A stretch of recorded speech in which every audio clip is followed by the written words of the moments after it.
Welcome, Spartans, to Podcast Evolved, part of Evolved, your home for Halo. Podcast Evolved hosts original lore series and recaps monthly Halo news. Our current lore series right now is Infinite Impressions. I am your host, Lucas, and with me today we have Aaron.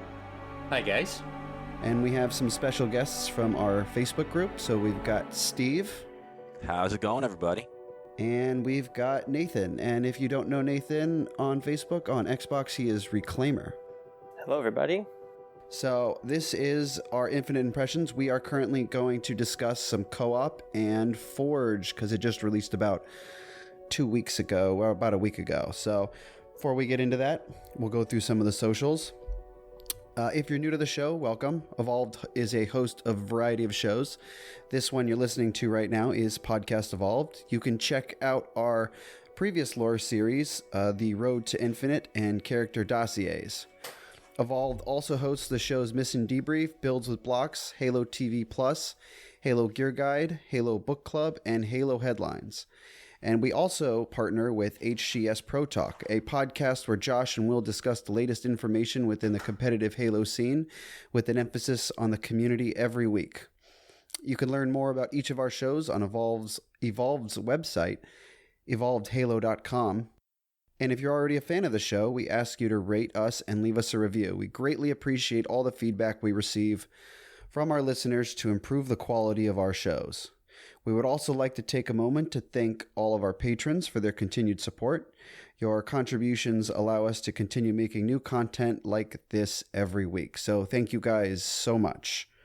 If you are not subscribed, our patrons receive a variety of exclusive rewards such as early episodes, unique swag, access to our podcast soundtrack, and more. You can head over to patreon.com/Halo Evolved to learn more.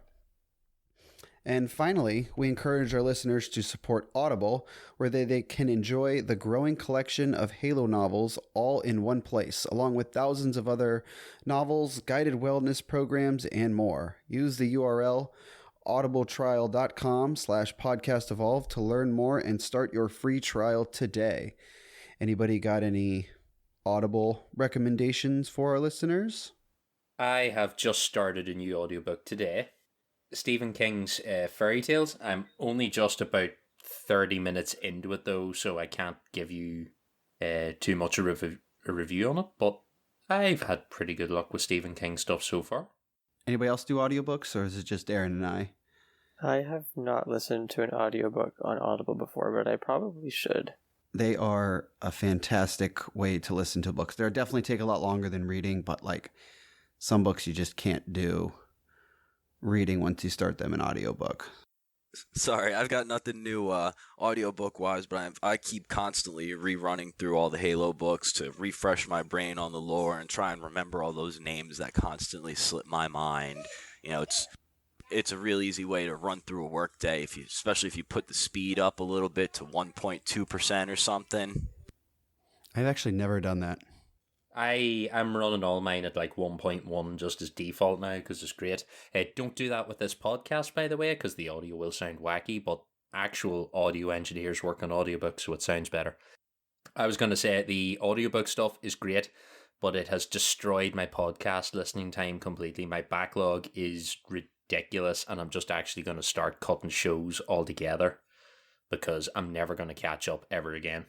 Not the worst complaint to have, but I mean, it's never a complaint to have too many shows to watch or too many shows to listen to. So, all right. So let's move on. So next week we've got Last Week on Zeta Halo. So I'm assuming everybody has played some Halo within the last week. Besides what we were all just playing, absolutely. Yes. We just got done playing about an hour and a half, probably 2 hours of Infinite co-op. So we will be discussing that in great detail. So besides that. Well, I played the Community Playdate with Josh from HCS Pro Talk and a bunch of the other guys. We were celebrating, Forge and some of the great custom games from back in the day coming back around. We did a lot of Duck Hunt, did some paintball games, a bunch of real fun custom game types, as well as remakes of old maps. We played Haven from Halo 4. We played Lockout, and that was a real fun experience, being able to throw the fusion coils that are all over the map. So we had a pretty great night. It sounds like the Forge community's really like stepped up their game, or they've just been preparing for this. It's like coming out of the gate real strong. I, for one, I've been spending a lot of time in Forge. I have never been a forger. I've only played maps that have been played or have been made by Forge, but I've been challenging myself to try to learn, and it's actually been really, really fun. I feel like I'm using a way different part of my brain with Halo than I'm used to, and it's been quite exciting to learn the controls and to just sort of how everything works, and been getting some help with scripting from some really talented people on different Discord channels to help to script things, and that's been really cool to see too. And playing co-op campaign a few times with a few different groups, and it's interesting to see how different groups play differently. I'm looking at you with the shock grenades, but we'll get to that later. Yes, we'll absolutely get to that later. So I do want to make a clarification, because when Aaron and I talked about the Forge mode, we thought that like this file sharing system was going to be around in season 3. But actually, it has dropped with this Forge beta. So like you can share, and like other people can find your Forge creations like now. So which is fantastic. It's the only really way to like get things to the community, in my opinion. Aaron, did you do anything else? Oh no, I don't play Halo at all these days. The madness is this. I'm trying to think. I genuinely don't think I've played much of any games at all lately. I've just been watching TV. I'm catching up on all the Star Trek I missed now that I have Paramount Plus and that. So I'm watching Lower Decks at the minute, which is quite a good Star Trek. You and your Star Trek, your second love now, because Halo is your first love. It is my second love, so I've just been like working my way through that. Would you say you're entertained by space things? There may be a small lean towards science fiction, yes. Just slightly. Because my third favorite thing's The Expanse, so like there's a theme there. There's definitely a theme. Some sort of military science fiction. Definitely a theme. Besides that, I haven't played much. I mean, Steve and I, the other day, I think it was Tuesday, we played, or maybe it was Thursday, we played the Halo Infinite multiplayer. And I was having some weird internet lag issues, but I don't know if that's my house or if that's the game itself. But it wasn't buggy. It was just, it had latency issues. So, but it was still fun. Not the hugest fan of the newest like game mode. That one, it was all right. Covert One Flag? Yeah, Covert One Flag. It was all right. It wasn't something to write home about, but it's definitely interesting that they're like trying new things. I'm giving them credit for trying new things because, that's the nice thing about it is they can continue to try things, and if they don't work, they can just remove them. If they do work and people like them, they can keep them in. Super easy. We had a couple of good games where once the flow started to set in place and everybody wasn't just camping in a corner, it was really fun. But some of the maps just weren't particularly designed for a mode like this, where it's really easy to just keep spamming threat sensors all around the flag where you can see anybody regardless of how sneaky they try to be, and it completely takes away from any strategy. Yeah, like Bazaar was one of those. It was super easy, but then I'm blanking on the map where it's the big desert map with that's like Behemoth. Yeah, that one was super hard to defend. So that made it definitely more of a challenge as a defender. Yeah, I think it was weird to play some of those like asymmetrical maps when you're not like, it's not like a clear like, okay, here's where they're going to be coming from. They could be coming from any one of 3 different directions and trying to guard against that. But it was kind of fun. I think the first game that I played, I did like capture the flag and they were all over the flag, but they weren't seeing me. So it was kind of funny to like sneak around them and score the flag, and they're all like, where was I, kind of thing. So that was kind of fun. I definitely think it's cool to sneak around and like you know where the threat sensor is, so you have to almost like work your way around the threat sensors and where people are and try to find. Way more fun with friends. Yes, absolutely. It's you need communication for it because you also need to like attack the place like all at the same time. So anyway, those are some thoughts. So we can get into Infinite Impressions. So our last Infinite Impressions, we talked about, Aaron and I discussed the 4 Forge videos that 343 released. We had buildings, scripts and bots, lighting and audio, file share, and canvas. And we discussed all of those. We were going to do the entrenched Sky Marshals today. However, we have played a lot of co-op today and a lot of Forge in the last few days. And I figured it was probably a good idea to... while our brains are still fresh, to discuss the co-op and Forge. All right, so where do we want to start? Do we want to start with Forge or do we want to start with co-op? We should probably go with co-op first. I mean, we just got out of our session playing it. You know, we can discuss the achievements that we got and the specifics of it so people aren't questioning who needs to be where when you're trying to trigger some of those achievements as a team. Yeah, we did that. So we didn't start a new game. We kind of all picked the finish the fight. You know, like we all completed the game, and then we did a lot of the mission replays.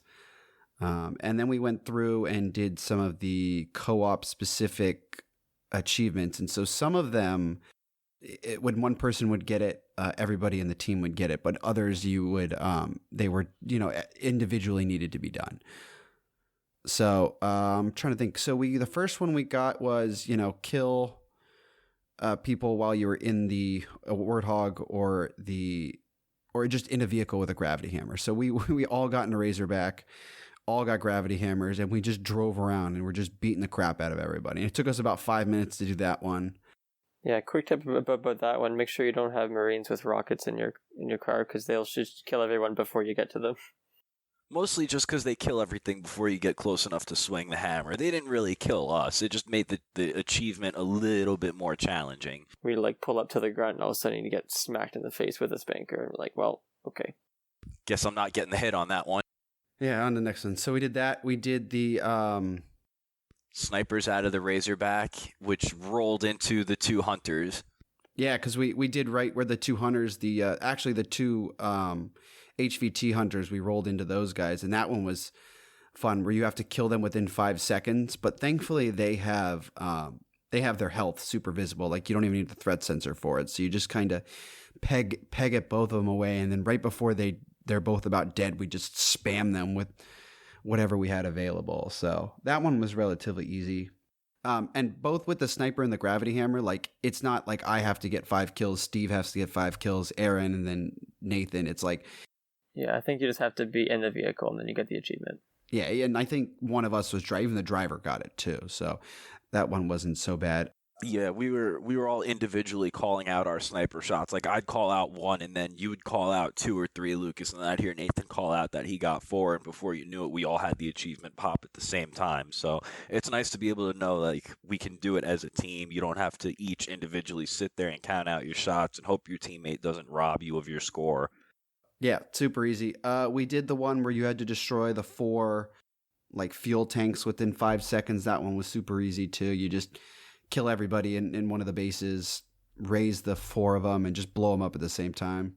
The gates, lowering the 3 gates at the same time, another handy one. Yeah, we spent an extra 5 minutes looking for a 4th gate because we thought there was 1 gate for each player. Yeah, I'm not going to say that the Irish host got that wrong, but the Irish host may have got confused and got that wrong. I think I read the achievement, raise all 3 gates at Riven Gate. I think I read that 3 times, but that's okay. It's all right. Sometimes we don't listen, This is just video games in general. Just blame it on your headphones not working. So those ones are super easy. And then we went through the last 3 missions on the campaign. So all those other ones are just super easy as well. There was the one where you had to, in the beginning of the very last mission, where you had to get to the first gate within 3 minutes. Super easy. Yeah, it was 3 minutes to breach the gate. Mm-hmm. We had the Harbinger, or not the Harbinger, Esheram, where you had to kill Esheram without losing 100% of your shields, which... That's an individual one. Yes, that's an individual one because both Nathan and I didn't lose our shields, but Steve and Aaron killed themselves a million times. Yeah, we were banking on it counting as a team, so 2 of us just went full on Rambo and held aggro the whole time so you guys could be safe. I thought we would hold one person back and we would take all the aggro and that would work brilliantly, but it didn't take terribly long to kill him, so you could knock that out again and again. I think the trick would be to reload quickly before the cutscene, possibly, or just restart the mission. We didn't even get to the cutscene, because once it's over, you have to go up to the pilot, and then Is there a checkpoint for that mission when you load into it? It triggered a save checkpoint as soon as we finished killing Esheram. I'm not sure if there's a checkpoint you could revert to quickly enough before that. That's right before the fight. I think it just auto-saves. To be honest, like I was the fire team leader and I tried to like reset the checkpoint, but there was no option for that. It was just restart mission. So I'm not sure if you could even do that. When you go to replay the mission, is there like a rally point selector? No. No, it's just a mission. This isn't, like some of the older Halo games where they had rally points. I think there's too short of levels to require. And you know what, that part of the game is fun enough where if you're going to run through it with friends, you can protect 2 people and beat Escherum and then run through those war base areas again. It's a little mini game of firefight. You playing with your friends, you've got it pretty easy if you're not playing on Legendary. You'll burn right through it and be able to switch those other 2 players up for the achievement in no time, and it'll still be fun. It's not a grind. The other thing is we discovered the best strategy to play this game. Shock grenades. The only way to play a campaign. We spammed shock grenades like madmen, and it was... I mean, of note, we had the bandana skull on. That doesn't exactly work without the bandana skull. You keep going to spam grenades, and you'll run out and wonder what happened. You throw 2, and then all you have left is melee. It was great. And, we even did it... We tried doing it against the Harbinger. The Harbinger was a little weird trying to kill her with the grenades. So we actually had to switch to sniper rifles and rockets and stuff like that. But that brute chieftain that is infinitely harder than the Harbinger died real quickly when we spammed him with shock grenades. No, the problem with the Harbinger was you couldn't predict where she was going to go. There's no signal to where she's going to be. So you have to throw the grenade as soon as she appears. But then she teleports again before it even starts to shoot electricity out. So it didn't do anything. It hardly even did damage.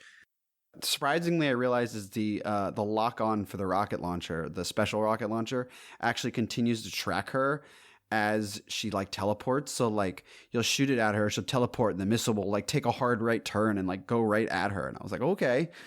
Oh, we might have to go play with that later and see if we get some rockets just orbiting around the room after. Yeah, we might have to try that a little later. So other than that, yeah, we played around, we dicked around. We realized that obviously friendly fire is on. If one person fast travels, it fast travels the entire group, and there's no hey, we're gonna fast travel. Does everybody else want to fast travel? No, it just kind of. It just goes. So Aaron just did it, and we're like, oh shit, what's going on? There is a lot of trolling potential in this campaign co-op. A lot. Yeah, if you got buddies that aren't necessarily the nicest friends, don't tell them about some of the things you can do, or don't play campaign with them. As we're telling them the things that you can do. Yes, if you're playing with some asshole that's behind the rest of the team and keeps throwing shock grenades down the hallway at them, that doesn't end well. I was going to say, Aaron became our Krista for the night. I did, yes. I channeled my inner Krista. I've had years of experience. I know how to torture everyone. Nathan, you had something you wanted to say? Well, I think one of the things that I just was thinking about was how the difficulty of the game appeared to be way lower when you had more people. It didn't seem like it scaled it up too much to have the 4 of us there. I feel like we were playing on heroic for the whole thing, and we were just slaying everybody. And there was times when maybe with the hunters, that if they would get a shot on you, it would kill you faster, but they didn't seem to have more health or more shields because of how many players were playing. So some of the bosses, we were talking about, those 2 hunters in the last mission, it took us, took me playing on heroic by myself probably a good few minutes to fight them, but because there's 4 of us, it was 30 seconds, right? So I think it's interesting to feel what the higher difficulties feel like with more people. It doesn't feel like it's a lot harder. Some of that's also probably down to the bandana skull as well, because we're just goofing about, but it didn't feel like heroic until you said it out loud there. I was like, oh shit, yeah, we were on heroic. And I was like, I thought we were maybe normal. Well, we also came into it with our 100% save files, so we had all the special editions of the weapons, all the special variants. We were going in there with the rocket launchers, with homing, and with Escherum's gravity hammer. That probably had a little bit to do with it. Yeah, we were handicapping ourselves just a little bit there. So, but it was a fun time. We had a blast, and we had no crashes at all. I don't think we had any. It was a little like some things when the menu pops up at the fobs to get guns and vehicles, it was a little slower. And then there was an occasional stutter, but other than that, it ran relatively smoothly, at least on my end. No, I didn't have any lag, and I had it before where, like, even during, like, the flight before, where someone might look on their screen to be in one place, but they're actually in another, and then you have to, like, kill them, and then they respawn, and they're fine. But there was not any of that today. Everyone appeared to be where they were, and I had two minor issues, and my first one was, again, it was the slow loading speed of the FOB trying to pull up vehicles. I had to hold the X button a little bit longer on my controller for it to actually pop up. I had to wait a second for the stuff to appear before I started scrolling.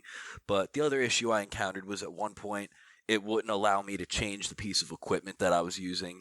I was using the drop wall for a little while we were attacking those hunters, just spamming walls so we could press forward hard. And after the fight, it wouldn't let me change away from the drop wall till after I killed myself. But that's a minor thing, it's nothing earth-shattering. You get past it quickly enough.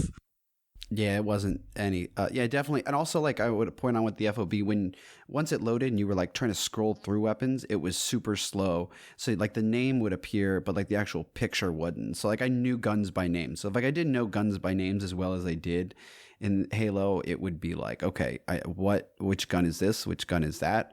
But other than that, super good experience. We had fun. It's great to play Halo with your friends again. It's not split screen co-op like we all hoped it would be, but we still had a blast.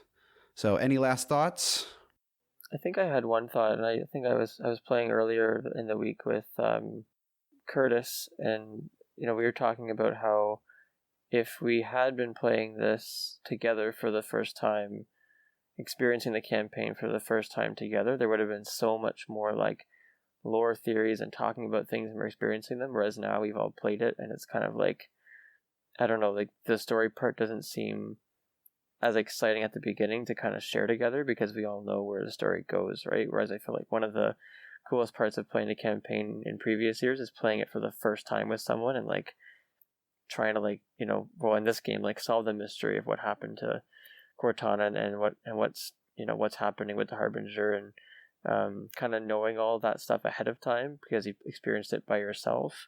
It's a bit different now experiencing it with other people because it's not as sort of fresh and new as it would have been for the first time. Yeah, I think the best summary for that could probably be that the biggest issue with co-op campaign is not with co-op campaign itself, but the fact that it took so long to come out, so we all missed that nice, fresh experience with everybody when the hype was closer to its peak. Everybody's interest was there. Yeah.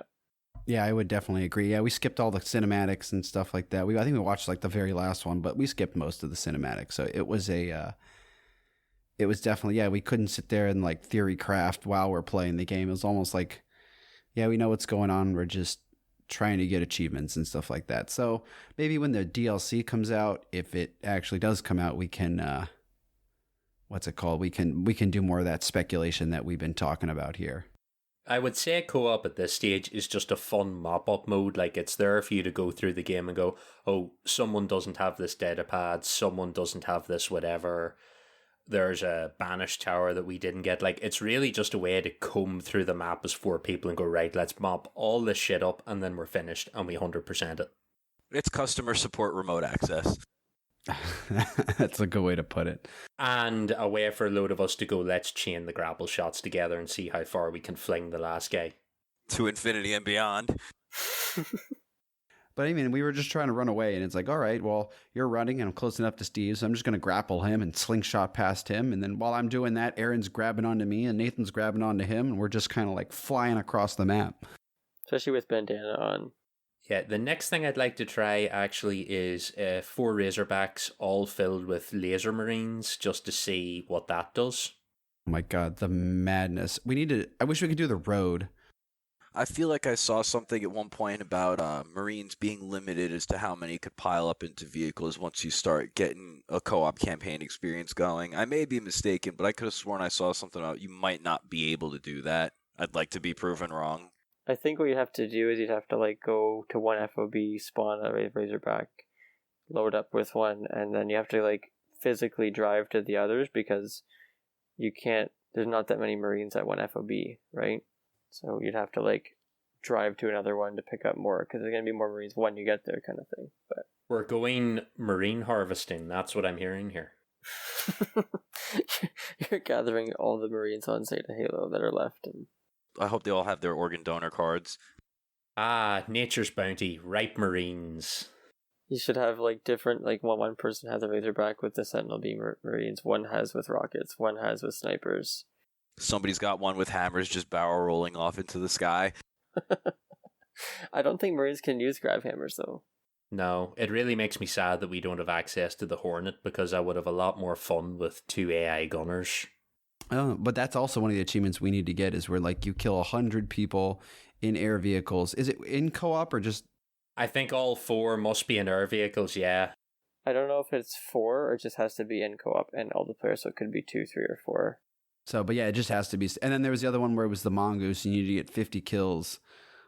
While did you have to run over people in the mongoose, or did it just 50 kills in the back of the mongoose? Just 50 kills in the back of the mongoose, and there was one to do with splattering too, I think. But and we didn't do that one. So, but we did. We got like 5 or 6 of the achievements, and they came relatively quickly. We didn't have any issues with them like not showing up when they were supposed to. So, all right.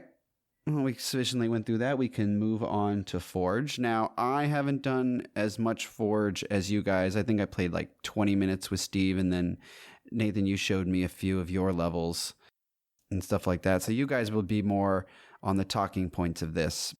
I guess, what were your initial thoughts? Like, you first jump into a Forge game for the very first time. What are your guys' thoughts? oh my gosh, the controls suck. Yep, that's exactly what I thought. Yeah, so the first thing that I would recommend that anyone do, unless you like those controls somehow, is to go into the tools menu. So press X, go all the way to the right to the tools menu, go down to the bottom, and change your control scheme to recruit. And that makes it like Halo 3, and it's great. The bumpers are up and down instead of A and B like it is in the default one, and it's so much easier to use. So I would say first thing to do would be to do that, and I did that pretty quickly.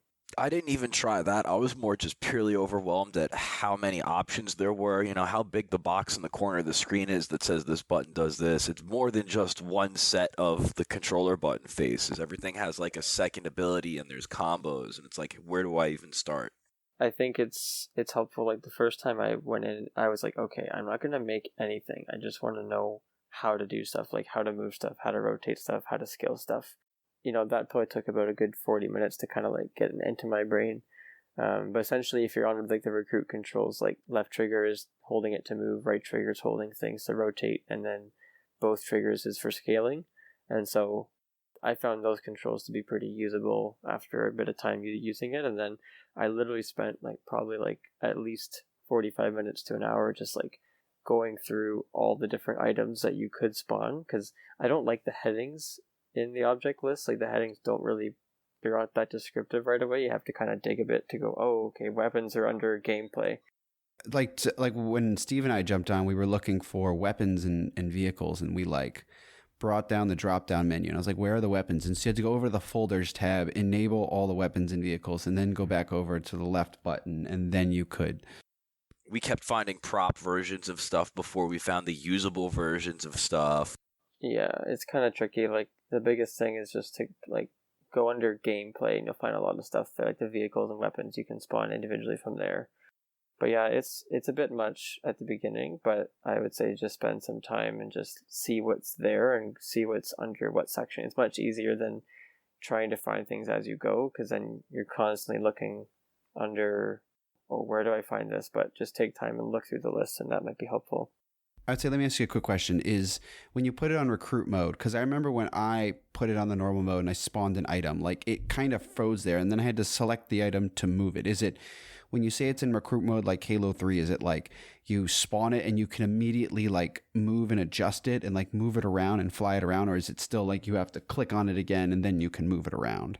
I don't know. I have a hunch that it's automatically selected, but I'm not 100% sure. You might have to click it, but it usually spawns like where you're looking. Yeah, the lack of being able to rotate an item while I'm going through the menu to select which item I'm going to use, so I can view it from multiple angles before I decide, okay, this is what I want to place on my map, that made it a little frustrating, because I'd have to actually place the item and look around it and decide, okay, maybe this isn't the piece I want to use. I would have liked to know that before I got out of the menu.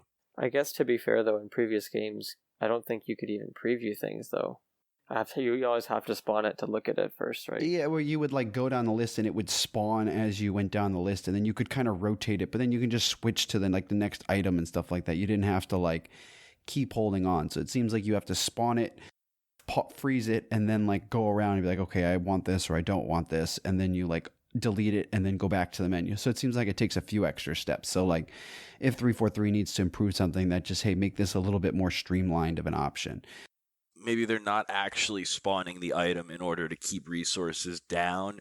Maybe it's just like an actual preview is a singular image and they're not loading the whole 3D thing or something like that. I can imagine something like that compared to previous games where you were holding the item as you scrolled through the menu.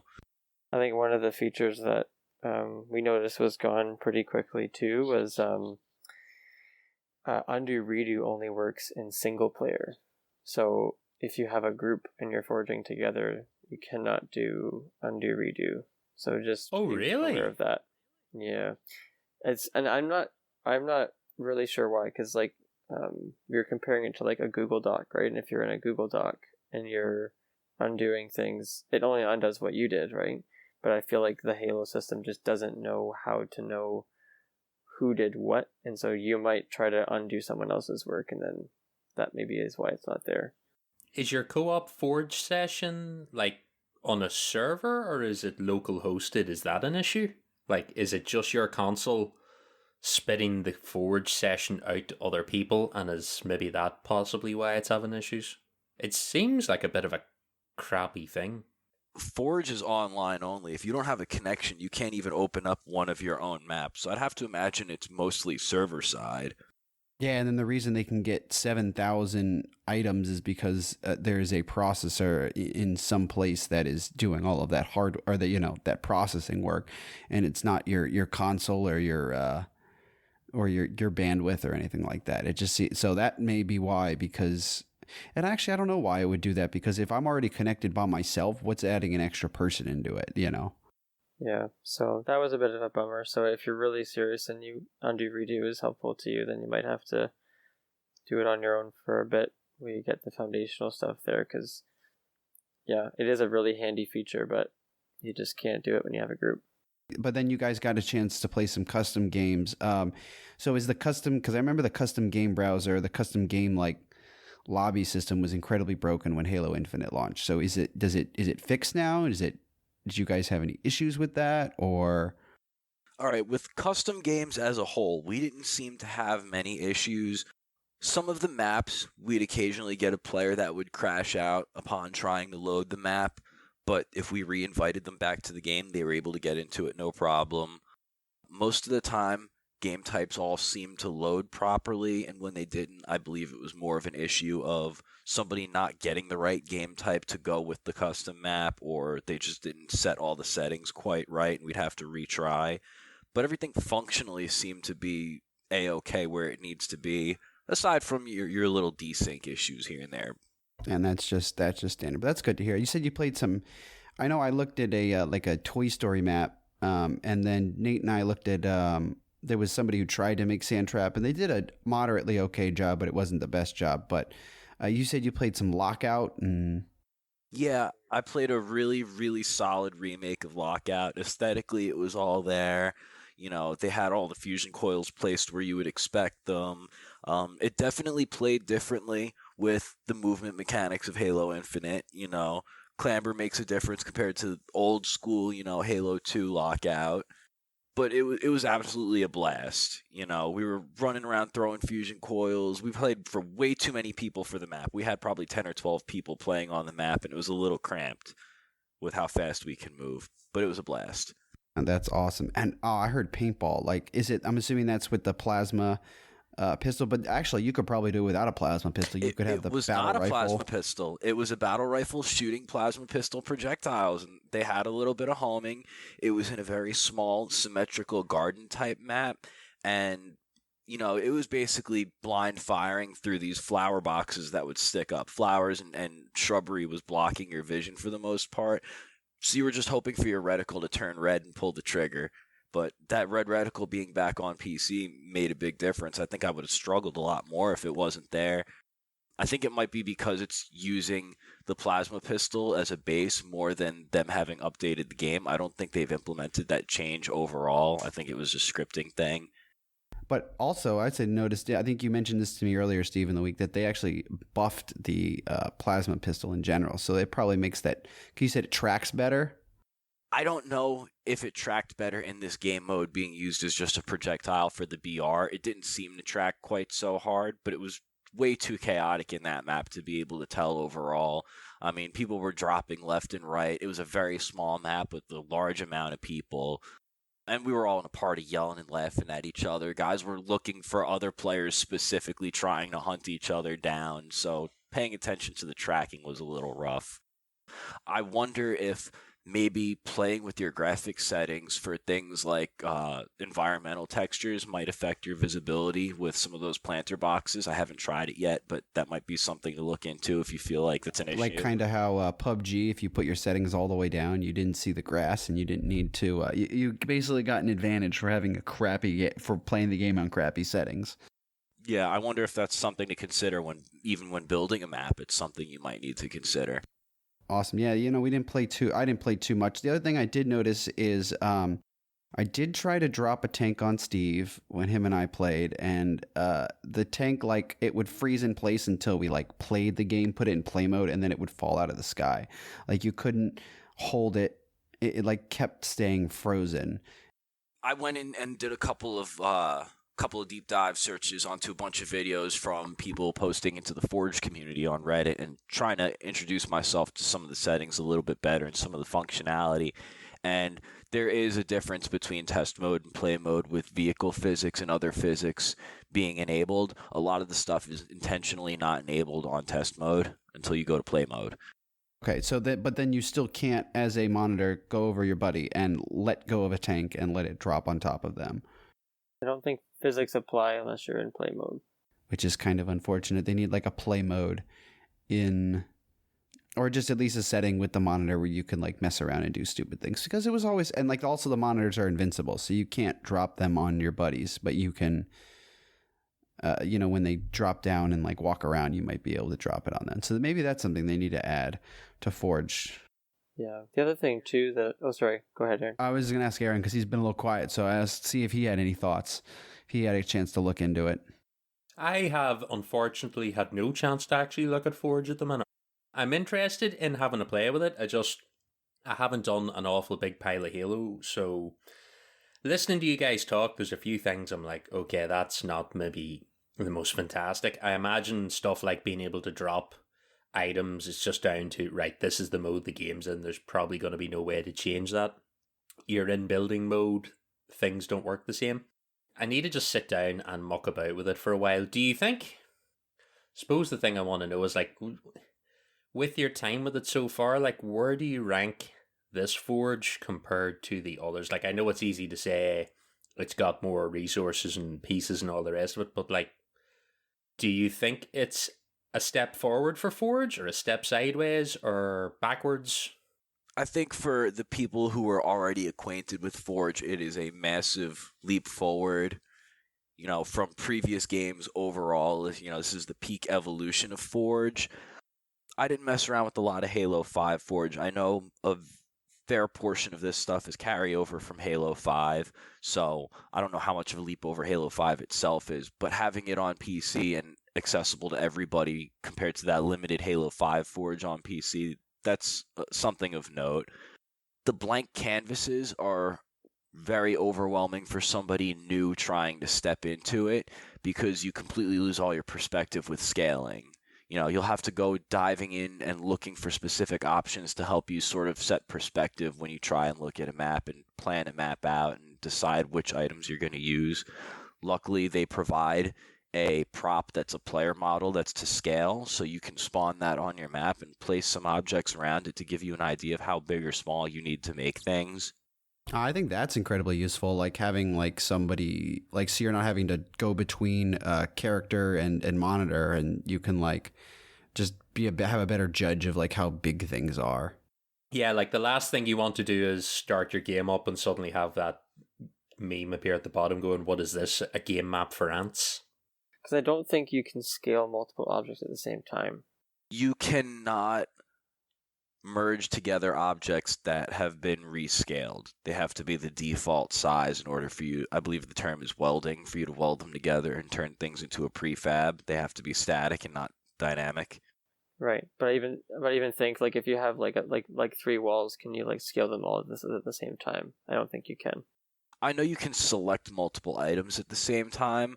I don't know if you can play with the scale if they're all scalable items together. That's something I'll have to try. Yeah.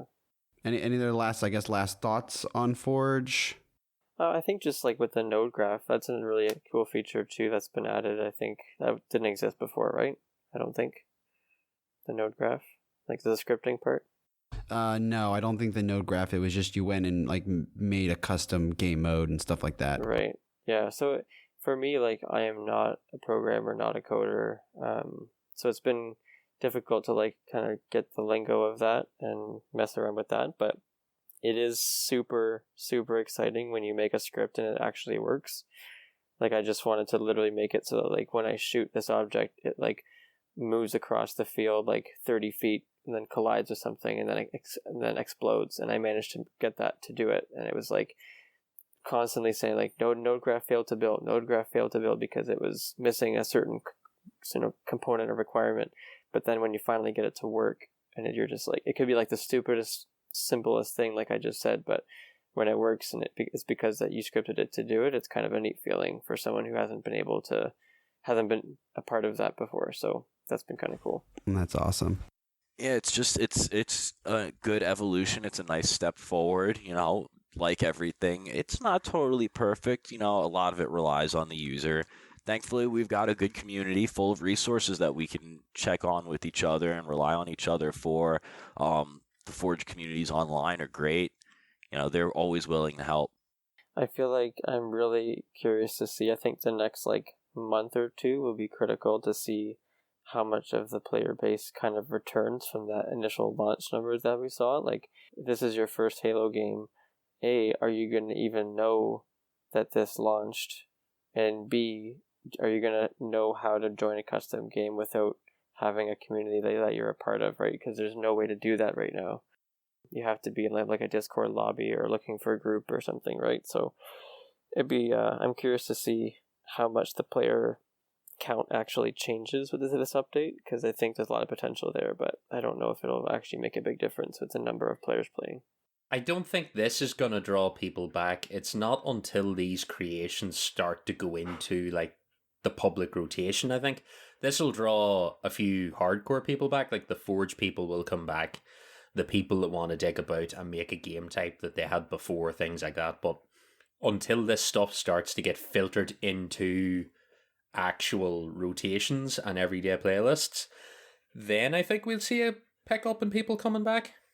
Like the first time we have like weird future Griffball, now that we have, all of this stuff, like I want 3-dimensional Griffball. That's the next thing. You need Griffball with grapple shots and all sorts of madness going on. I think we're going to have an interesting dynamic. The custom game browser is not supposed to come until the beginning of season 3, sometime around spring, March, give or take. What was it?